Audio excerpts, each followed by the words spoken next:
All problems in the world go back to the British.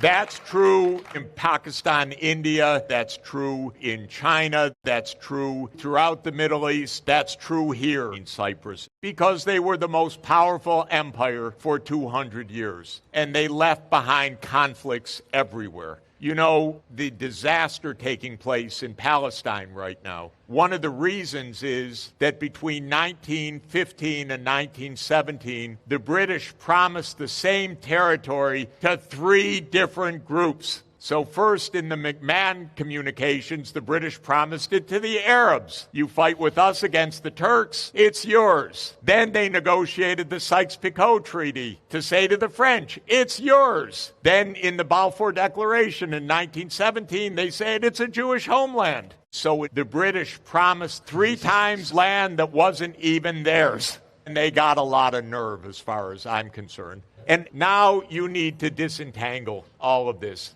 But this is where the problems originate.